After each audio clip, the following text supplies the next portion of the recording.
правим това, което Той иска, тогава светът нас започва да мрази. Защото светът лежи зад нас. А ние не се обръщаме към света и гърбът ни да стои към Бога. А обратното, ние ходим по стъпките на нашия Спасител и Господ. Нали? И затова трябва да знаем много добре това, което е в 16 стих, братя. Но ще чета от 7 стих. 2 Тимотей 3 глава от 7 стих. Които всякога се учат, а никога не могат да дойдат в познание на истината. И както Яни и Амфри се възпротивиха на Моисей, така и те се противят на истината.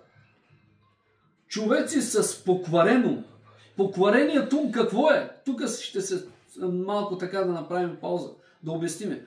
Покварението ум е мърша, развален демек. С развалено, покварено, който не се съобразява с истината, мисли себе си за умен, измислят някои неща.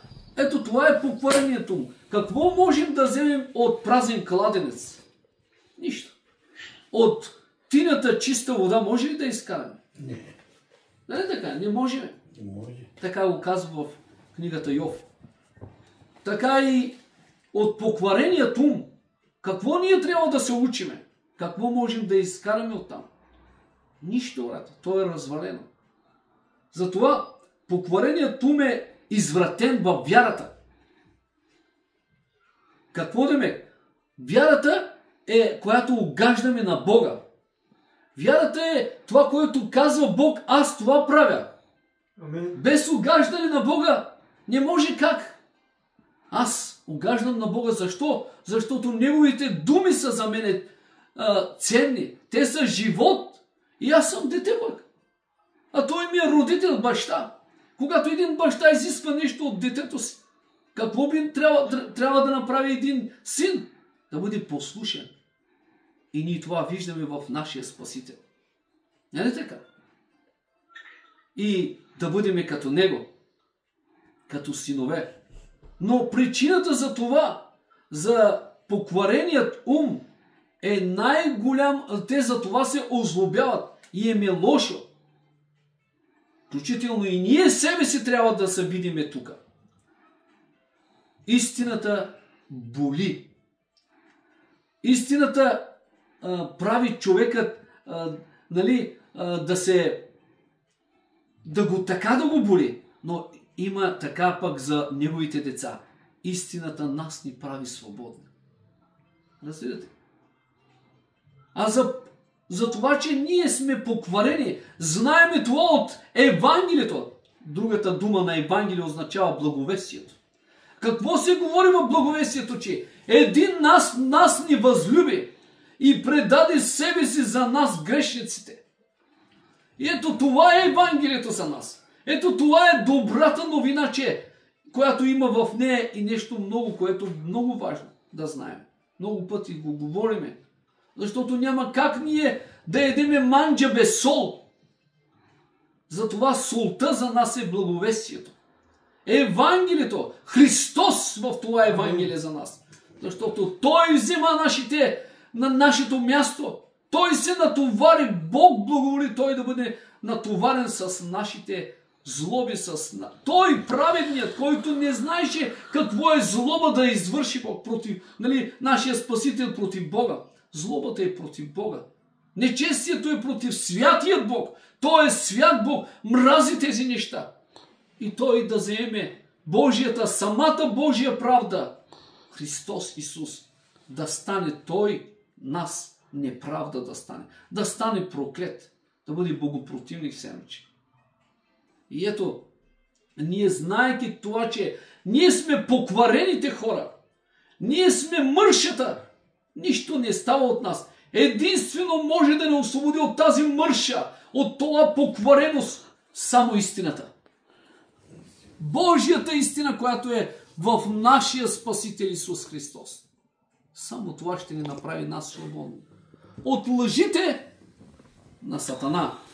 От Грехът никога няма да дойде при нас.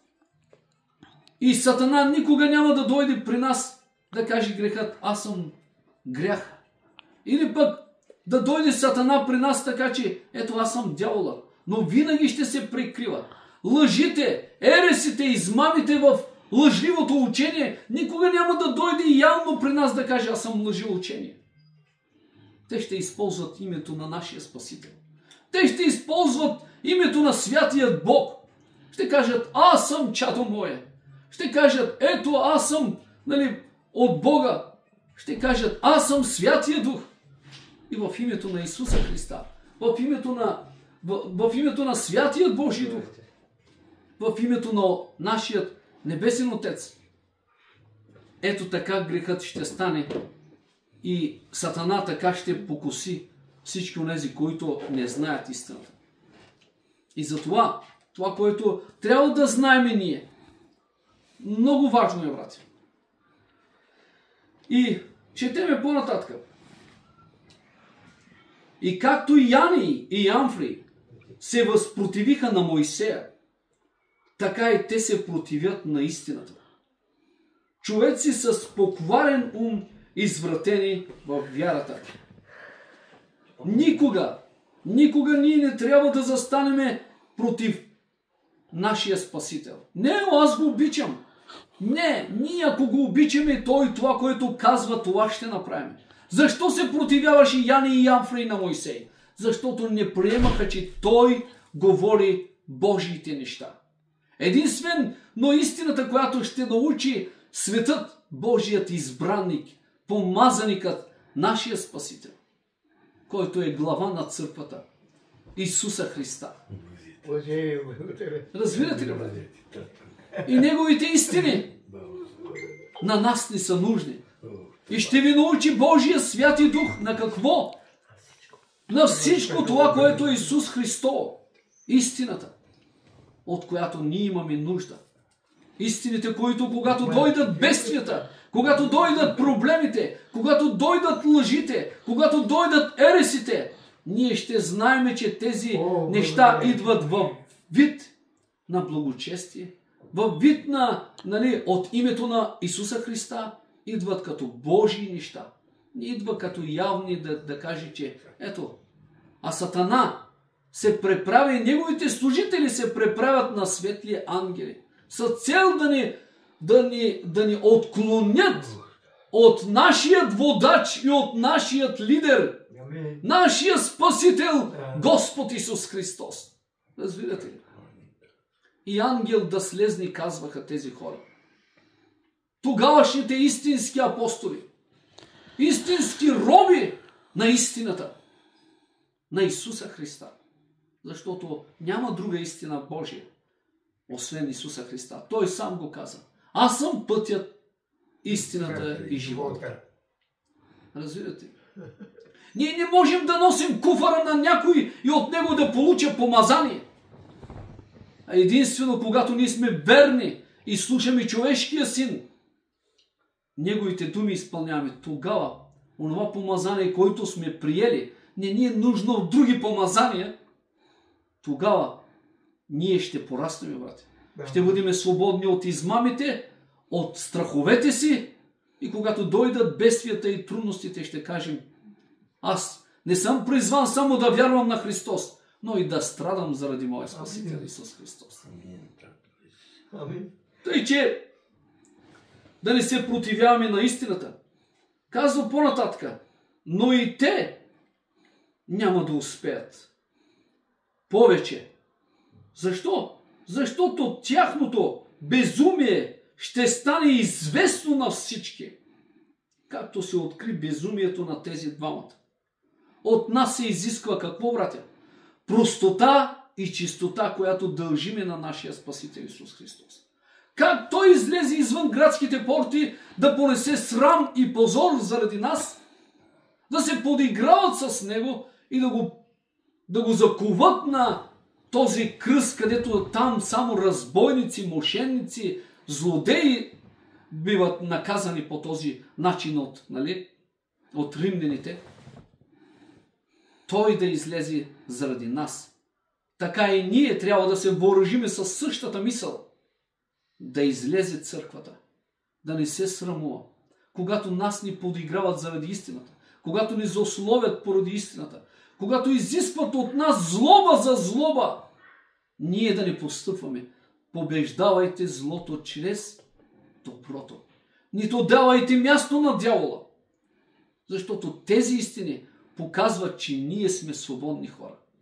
Разбирате ли? Какво е ние да мразим, освен грехът и да не вършиме това, което иска дяволът от нас? Махни се, Сатано, защото на Господа моя Бог трябва да давам поклонение, а не на твоите измислени фалшиви неща временни. Христос не е умрял за тези неща.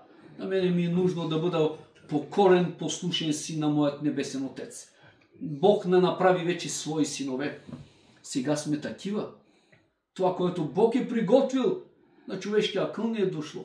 Никой не е чул такава новина, какво Бог е приготвил за нас. Такъв ум да мисли какво аджаба. Човекът може да прави небостъргачи, пътища да прави тези неща, които са временни, които патълар, чупят се, трошат се, или така. Но това, което Бог на нас ни е приготвил, трошат се. То е вечно, братя. Амин. Там не е майстор Колеофичето, не го направил точно, тук така трябваше да го направи. Там няма. Това Бог е строителят и архитектът на всичко това, което той гради с мъдростта си. На него беше ли нужно човешки усилия от нищото да донесе на съществуване нещото. Начало бе Бог. И Бог създаде. Начало създаде Бог. Нещо беше ли нужно на Бога, някаква човешка ръка, усилие? Нужда той Бог няма от човека. Разбирате ли? А човекът има нужда от Бога. Творението, ангелите, за да литнат, на тях им е нужна Бог.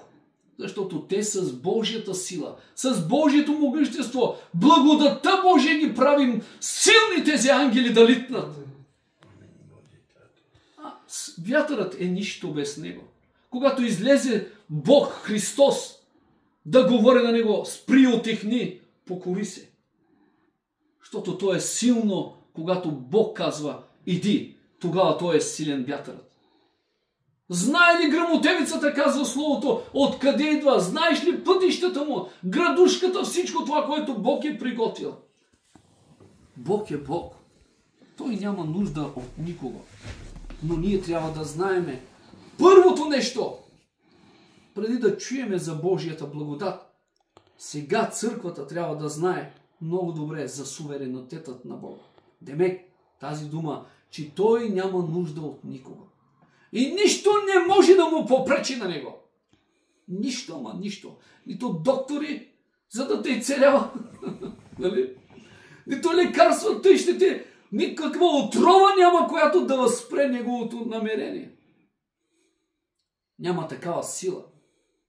Няма такава ерес да осуети Божият план за църквата. И когато църквата знае каква е Божията воля, че Бог е такъв суверенен, че е демек суверен, от него всичко зависи. Дявол не може да дойде при тебе. И ако той изпраща дяволи при нас, той е сложил броня срещу това нечестие, разбирате ли? Или други такива неща. Утре, ако ще Бог или други ден, ще видиме да говорим за тези неща, че има толкова неща свързани с неговото намерение, когато ние искаме. Боже, пример, едно нещо ще кажа. Моля те, изцели направи това нещо, за да те прославям. Когато бъдеш изцелен, ще го прославиш. Но знаете ли, че Божията воля става и когато ние не сме изцелени били, пак се неговата воля се извършва. Пак той получава слава. Ние така трябва. Основното нещо на християнинът, началото на мъдростта е: трепери от Бога. Бой се от Господа твоят Бог. Трепери от Него. Когато ние имаме страх, боязан от Него, че Той, от Него всичко зависи по лицето на земята и на небето, и тук на земята, че Той е суверенът. Той каже ли, престоли се преместват. Вземате от бунището, правите нещо. Ти, който си нещо правите добитък или те прави пепел, да знаеш себе си, че ти си пепел. А Той нас ни е сътворил, създал ни е чрез Христа Исуса, нашия Спасител. Разбирате ли? Ама тези неща ние трябва да ги знаем. Никаква мъдрост не ни е нужна, освен Божията мъдрост.